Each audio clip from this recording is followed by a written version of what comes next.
Remember when you were a kid and all the grown-ups would tell you not to stare at the sun? You'll go blind. You'll damage your retinas, they said. What did they know? A lot, actually. Please don't do that. But really though, what if you could stare at the sun? Even better, what if you should? Because on April 8th, 2024, thousands and thousands of people across multiple states will be doing just that. Donning glasses made especially for the occasion, folks will be gazing skyward in anticipation and awe of the great North American eclipse. And the best part? Ohio has a front row seat to the celestial show.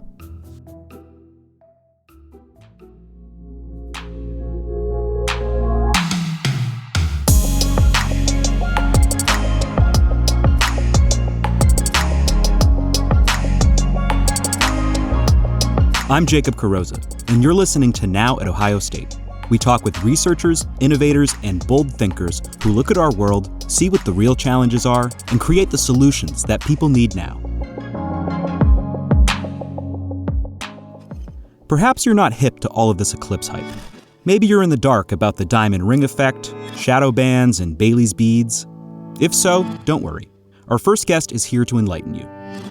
Dr. Wayne Schlingmann is the director of the Arnie Sledeback Planetarium at Ohio State. He works with faculty and students across many departments to fully utilize the technology available in the Full Dome Theater and spread the wonders of space. In addition, he's a member of the State of Ohio's Planning Task Force for the upcoming total solar eclipse. He sits down with our Franny Lazarus to break down the wonders of what a total solar eclipse is and what Ohio is doing to prepare for the influx of people headed to the state. Everything from traffic planning to how to view the eclipse safely.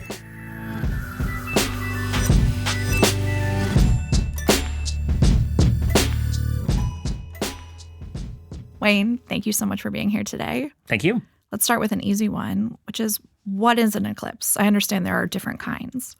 Right. So what is an eclipse is when something passes in front of something else and it blocks it out entirely, it has been eclipsed. Okay. So in the case of the Earth passing between the sun and the moon, we can get a lunar eclipse because the moon has the potential to be able to see the sun. So it is blocked out. The light is no longer shining directly on the moon, and we can see some eerie colors because of the interactions with the Earth's atmosphere. But then on the flip side of that, if the moon is between the Earth and the sun, then we can get a solar eclipse where the sun is blocked out from our viewpoint on the Earth, and that ends up being the eclipse. There are also two other pieces to the eclipse, right? There can be a total eclipse, which is where the moon is either completely in the shadow of the Earth, or the sun, or where we're observing the sun is completely blocked out by the moon. Or there's a partial eclipse, where only a part of the sun is blocked, or a part of the moon ends up crossing the shadow. And so that ends up being that there's kind of like different kinds, and depending on where you observe, you might see something different. But then the two major bodies are when the sun is blocked or the moon is blocked. Okay. A solar eclipse, how rare are those? So solar eclipses are not very rare. If we step back a little bit and talk a little bit about what the moon, the Earth, and the sun do, the sun is at the center of our solar system. Sure. And then the Earth orbits the sun, and then the moon orbits around the Earth. If they were all perfectly in line, we would have a total solar eclipse and a total lunar eclipse every single month. But the moon is tilted at a 5-degree angle, and that's enough that it misses us most of the time. And so we have eclipse seasons twice a year when the moon is crossing the Earth's orbit around the sun. So every 6 months we have this happen. So we could have a chance to have a solar eclipse and a lunar eclipse every 6 months. It's just when we get to see them that makes them rare. So Wayne, we have a solar eclipse coming up soon. It's happening in April 8th. If these are happening so frequently, every 6 months, why do we treat them as a big deal? So they happen all the time, but it's rare for them to necessarily cross where we live. So whether that be, cutting across Ohio, in which case the next time we'll see it is 100 years from now, roughly, once we get past this next eclipse, or even just cutting across the United States, it's every once in a while that it comes across North America. The Earth is covered by 70% ocean, so it's common for it to cut across the ocean or maybe just glancing. When the moon specifically crosses that sun-Earth line, it has to be right in that middle, and it's such a narrow band that if it's just slightly different or it's in a different space, we just won't see it. What can people expect from a total solar eclipse? So the first part of the eclipse is what I call the boring part, because we don't pay attention to the sun in the middle of the day. It's shining down on us. We notice when the clouds come, but we don't necessarily think about anything else. If we had a partial eclipse and part of the sun was gone, and it was less than 50%, we probably wouldn't even notice it in our daily lives at all. It's not until you start seeing a significant chunk of the sun, kind of like when someone takes a big bite out of a cookie and you've really changed the shape. When we start to see those crescent moon or the crescent sun shadows on the ground, that's when we're like, wait a second, what's going on? And then you notice that there is a partial solar eclipse at that point. At roughly 80 to 90% coverage, you will notice that it got cold. Your eyes will still say, well, it's pretty bright out here, but all of a sudden it's cold outside and you're starting to put on a jacket and everything like that. And then from that last 10% is when you start to see everything get dim. And everything starts to get really faint, and the sky starts to change, and animals start to go to sleep, nocturnal animals start to wake up. And right when you're getting ready for totality, you will see the wall of darkness. It's the shadow of the moon. It's about 50 to 100 miles wide, and it's just coming at you. 1,000 miles an hour, and you just see the shadow coming through the sky. And it's so cool. Last little bit, when you're looking up with your glasses, you might see the diamond ring effect, where you'll see just the last little piece of the limb shine up above the rest of the moon. Then Bailey's beads, which are little tiny rays of light that are poking through the mountain ranges on the moon. Then you have complete totality. And that's when the sky is dark, the stars are out, the sky is going to be darker than 2017. The eclipse lasts longer. And so we'll be able to see more stars, and the sky will be darker for about 4.5 minutes.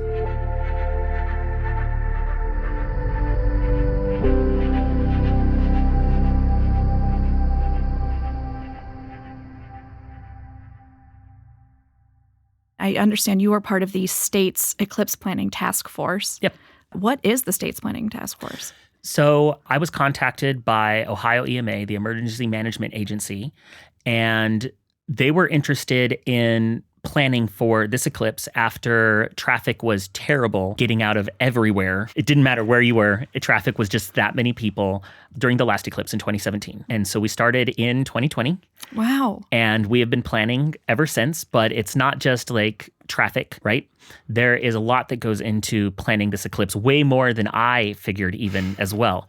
So they've been planning for emergency drills. They're planning for letting hotels know in advance so that people are planning ahead, getting local communities, so people that are in small towns. Mm-hmm. There's a lot of small towns that are going to be affected by the eclipse, and it's not just going to be a cool experience. There's going to be thousands upon thousands of people that show up. Sure. And they need to be aware that these things are happening so they can make their own plans. So food and transportation and medical staging and other stuff like that were all things that we had to work with, as well as advertising and figuring out, well, what do you do with potentially 500,000 to 1 million people that come into the state? Where do you put them? How do you engage them? How do you keep them here so that way we can string them along and let the people who are going to leave anyway leave, but then everybody else sort of sticks around and then the traffic isn't so bad. The way that we initially described this was, imagine that in the 3 Cs, Cincinnati, Columbus, and Cleveland, that you were having the Super Bowl, the World Series, and the Olympics, one in each city, and this is all happening on the same day. Wow. Right? So like, what are you going to do to engage these people? And like thinking about that means that I now know how many porta potties there are in the state of Ohio. And we know how many? I think there's 52,600 porta johns in the state. And are we going to need more? We might, but we'll have to get them from other states. And we have to get them before other states have requested them. Sure. Because the cool thing about all this planning is that because we started so early, every nearby state, all the way up through New England, has copied our plan and our framework and has been using that in order for every state to be ahead. Wow. So Ohio was the leader in this case for all of the northeast quarter of the country. That seems sort of fitting given how many astronauts have come from Ohio and all of our space adventures. That's great. Exactly. And being able to work with the John Glenn Center for NASA and others to learn about the things that they're trying to do and sort of focus some of our education work to work together so it's not all just so individualized has been really awesome to connect with those other education professionals and scientists around the state. A lot of the times you hear about safety when it comes to eclipses, that you want to view them in a way that protects your eyes. How can people do that? So that's my big thing on this eclipse. because it's so dangerous, you only get one pair of eyeballs. This is not like you can go out there and if you accidentally cut yourself that it will heal. If you damage your eyes, you've damaged your eyes. They don't heal in quite the same way. So if you've hurt your retina, that's probably permanent for the rest of your life. And so I'm a big proponent of making sure that everybody does things the right way and the safe way, because there's no reason to hurt yourself in order to enjoy this. Okay. So that involves making sure that you're taking observing precautions. So the first thing is, don't ever look at the sun with your eyeballs. Got it. Yes, every once in a while we'll catch it and there's not enough energy that is deposited. But on eclipse day, you're going to be staring at the sun. And so if you're looking and trying to see things, you want to be using proper eye protection. And that's not sunglasses, that's using certified eclipse shades. And if I wanted to find these eclipse shades that are certified, where would I find those? You can find some of them on Amazon, but you have to be careful. You can go to eclipse.aas.org, eclipse.aas.org. That is the American Astronomical Society, and they have a whole page on eclipse safety. You can also go to probably eclipse.nasa.gov, I think is another one. But NASA will have a lot of information. But the biggest thing is buying from a reputable vendor. Okay. Last time there were some international groups that were trying to just sell because everybody was looking for them at the last minute. Oh, gosh. So that's why it's worthwhile starting ahead of time and trying to order your glasses before the event, not right as the event is happening. And if I can't get my hands on a pair of glasses, is that it? Or do I have other options? So glasses can be shared, so find a friend. Okay. But there are plenty of other ways to observe. If you are in the partial eclipse zone, whether you are not going to be in the path of totality or it's not yet totality where you are, then you can use a pinhole camera. So this is going to be taking find a big sheet of cardboard. That way there's a big shadow underneath it, poke a hole in the middle of it. And then you'll see the shadow, and then that hole will create a pinhole camera of the sun. And that means you can see the sun. As the moon moves across it, you'll see it change shape. And so as you get closer and closer and closer to that time, you'll see it get all the way done. And then once we hit totality and you no longer can see any part of the sun anymore, then you can take your glasses off or you can look at the sun yourself. So you can still experience totality whether or not you have eclipse shades. Where in Columbus will people be able to see the path of totality? Is it going to be So the it entire doesn't city? cross the Columbus city limits. Oh, okay. So don't. Okay. And I really do think about this as the big game, right? We all know that Ohio State and Michigan are going to war it off after Thanksgiving. If you decide to go down there and you have tickets, but you sit in your car, that's what being this close, the Columbus close to totality is going to be like, is sitting right outside the gates and not going in. Okay. You're going to hear everything. You're going to see the sky over there changing, but you're not going to experience it. Whereas if you go into totality by a few miles, you're going to be able to see that magical experience that everyone else is going to do it. And really, because they happen so rarely for where we are, it's worth trying. And where would I need to go? So basically head west. West. North or west. The diagonal is Dayton is on the center line and so is Cleveland. So if you just head towards that, Bucyrus, Lima, up that direction, you'll be able to get in and it'll be pretty cool. Marysville should be a good spot. Okay, so for people who aren't near the path of totality, aren't near the partial path of totality, what can they do to see the eclipse? A great thing would be to look for some live eclipse cams on YouTube. There's a lot of stuff that'll be live streamed from various places. So even if you are in the path of totality and Ohio sends its best regards with clouds, then we'll be able to still see what's going on. We will see the darkness no matter what. In the middle of the day, it will get dark. No matter how cloudy or nasty the weather is, we'll still see the shadow, but it won't necessarily be the same visibility. Won't see the sky or the sun's corona. Wayne, this was great. Thank you so much for all your information. Thank you for having me.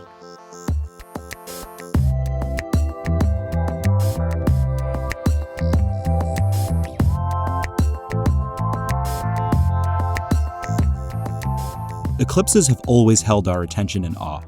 For as long as there have been humans, we've been staring at the stars in wonder, in searching and for guidance.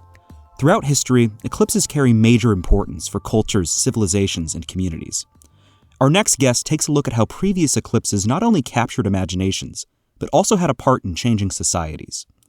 Jasper Walkweisbarth is the director and archivist at the Center for Folklore Studies at Ohio State. As an environmental folklorist, he's specifically interested in the relationship between people and their environments at large. Through this lens, he talks with our Franny Lazarus about eclipses throughout history, how they were viewed by ancient societies, and how they played a pivotal role in shaping our world and culture, not just back then, but as we know it today. Jasper, thank you for joining me today. I'm really looking forward to our conversation. Absolutely. Thanks for having me here. So you are the director for the Center of Folklore Studies here at the university. What is that? The Center for Folklore Studies brings together folklorists who are operating in different kind of genreic conventions across different sort of fields in the humanities. We have people who are in English, Latinx studies, comparative studies, who are approaching the field of folklore from sort of different positions. And the Center for Folklore Studies seeks to be the sort of focus for faculty and students and staff who are doing folklore research and folklore outreach as a way to support their research, to support student work, and to bring together student efforts through their studies and their curriculum, and also serve as an archive of folklore research that's produced through the university, through student work and faculty work. Well, we're here today to talk about eclipses and the folklore that can develop around them. Let's talk about some of the things that you learned. I'm an environmental folklorist, so I'm specifically interested in the interactions between people and their environments sort of writ large, and specifically what we might, I guess, sort of crassly refer to as the natural environments, although we'll problematize the category of nature and culture as well, and looking at those relationships and those interactions. So I come at this particular topic through that lens and thinking about what are the everyday ways that people might encounter an eclipse, while also thinking about the other sort of genres and conventions in folklore, including a narrative study, that might tell us more about people's relationship to an eclipse. So looking at the history and folklore studies of understanding how folk tales and other sorts of folk narrative also related people to this kind of celestial environmental event. I understand when you were preparing to come and speak with me today, you were doing research on eclipses, that you used a special resource to begin your studying. What is that resource? Yeah, so I brought with me today actually the Stith-Thompson Motif Index of Folk Literature, which came out in the mid-20th century, following in the footsteps of previous motif indexes of folk literature that were produced specifically about European folklore and folk narrative. And so what Stith-Thompson did, he was an American folklorist, and what he did was did a comprehensive sort of analysis of all of the folk literature that was available to him that had been collected by other folklorists from the late 19th century through the mid-20th century, and drew upon those to sort of find little motifs that are related to a specific kind of interaction that happens in a folktale, or a specific kind of being that emerges in a folktale, or a specific kind of symbol that maybe is circulating in a folktale, and put it in this huge multi-volume set where each motif is then assigned a specific sort of catalog number. So you crack open the book and you go to the eclipse section? Yeah, exactly. So I have it here with me right now. So it starts A737 is causes of eclipse, sun or moon. And then it goes down to even a more sort of specific catalog. So we get A737.0.1, origin of the eclipse of the moon, A737.1, and this one is actually probably the largest, which people might expect, eclipse caused by a monster devouring sun or moon. And then from there, he can list other sort of motifs of how people explain what a solar eclipse is and what it means to them. So you said it so casually, a monster devouring the sun or moon. So that was a pretty common motif then. Yeah, I think it is. So if you look at the paragraph that follows that of all these different citations, they're coming from all throughout the world. So I'm seeing Siberia, I'm seeing Armenia, India, South America, all these different places that we're pulling this from. So it seems to be a fairly common motif throughout those different traditions. Although we might also problematize that a little bit and think about what gets lost when we put something into such a narrow box like that. Like, how are these actually maybe different things that are happening that aren't so easily collapsible into a single category?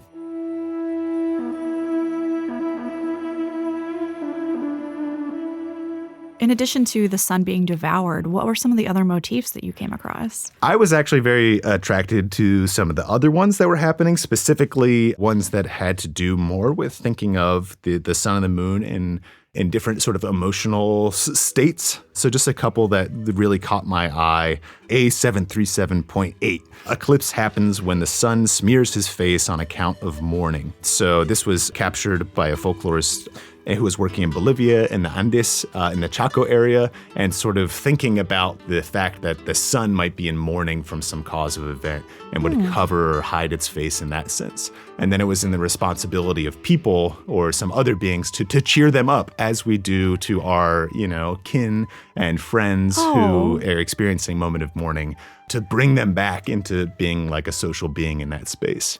So it sounds like there are a few of these where you have people who are really interacting directly with the universe, our solar system, that they feel like they have a connection with the sun that is beyond just, it's giving me light, it's making me warm, that there's a real human connection to it. Yeah, exactly. And I think that's what I find really powerful here is the ability to sustain a relationship that's not one necessarily of fear or of power that you often see sort of in popular mythologizing about the sun. I think that idea of like a kinship or that a sense of taking care of, in the case of like trying to bring the sun back out of its period of mourning and re-socialize it back into the community, there's something that's really wonderful that I think we can learn a lot from in that moment. One of the things that eclipses were used as a way to sort of manipulate a populace, whether it was, it's time to go attack an enemy, it's time to make sure that I am king for the rest of my natural born life. Did you come across stories like that? I remember hearing these kind of stories at different points in my sort of study. I also have a background as a historian, and particularly one of colonialism and colonization, working a lot in North America in those contexts. So for some reason, there's a story about Hernan Cortez using an eclipse to sort of guise himself as Quetzalcoatl, the sort of Central American feathered serpent god, and his conquest of Tenochtitlan and what we refer to as the Aztec Empire, which is, as far as I can tell, apocryphal. That didn't actually happen at all. Oh. There's a couple stories of Columbus and interactions with the Taino Indians in the Caribbean trying to use a lunar eclipse as a way to sort of promote himself as some grand mythological figure, as well as a story of him actually getting his own sailors on his boat to sort of not throw him overboard in mutiny by predicting a lunar eclipse, I think. Wow. But again, I think that this sort of sense may also, like much of folklore and how it circulates in the world, speak more about us right now than it does about a particular historical situation that it's set in our own ways that we characterize, and particularly indigenous people throughout the world through the colonization process, that they were somehow irrational, that they were particularly superstitious in a way that colonizing forces weren't, and that they were able to be taken advantage of because of this. So the only, strong story that I can find that sort of involves this interaction is one that took place here in Ohio and in Indiana in the early 19th century. Tecumseh and his brother Tenskwatawa were involved in sort of creating a pan-Indian movement to sort of counter the increasing colonization of what was called the Northwest Territory and then the Indiana Territory by the sort of nascent United States government. And so William Henry Harrison, who was at the time the governor of the Indiana Territory, and then later became the president, largely thanks to his conflict with Tecumseh and Tenskwatawa and the conflict at Tippecanoe, challenged Tenskwatawa. So Tenskwatawa was the spiritual leader of this movement, or seen as the spiritual leader of this movement, while Tecumseh was more the political leader of the movement, the two brothers. And he challenged Tenskwatawa's sort of spiritual understanding of the world, that he had this way of being able to sort of predict events or understand the cosmology of the world that was really attractive to people. So William Henry Harrison challenged Tenskwatawa to predict some kind or cause some kind of grand celestial event, thinking that would be impossible, right, and would undermine his role as a spiritual leader and undermine the effort and the movement to band together several different American Indian sovereign nations against American colonialization. But Tenskwatawa did accurately predict 50 days ahead of time the 1806 eclipse, saying that the Great Spirit would obscure the sun. And there was a total solar eclipse that went through northern Ohio, close by to where Tenskwatawa was in Greenville, Ohio. And the opposite of what we're suggesting, this motif or this myth that we have that colonizers used eclipses to undermine indigenous peoples and their colonial practices. We actually have here an event where that's the exact opposite happened. And William Henry Harrison was very embarrassed by this, and it actually led credence to this movement that was being led by Tenskwatawa and Tecumseh. Wow, what a story. Jasper, thank you for joining us today. Thank you.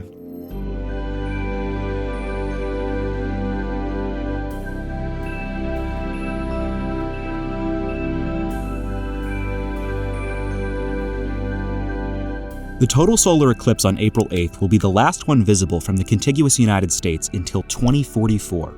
So, how do you plan on watching? How will you experience this grand celestial event?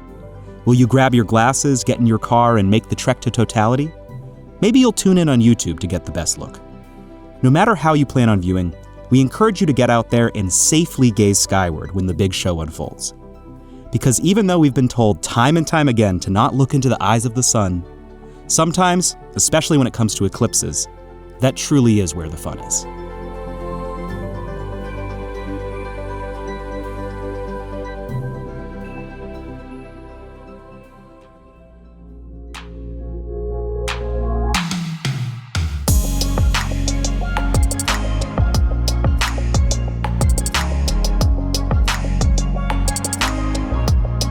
Now at Ohio State is produced by The Ohio State University's Office of Marketing and Communications. For more information, visit us at go.osu.edu/now. I'm your host, Jacob Carrozza. Thanks for listening.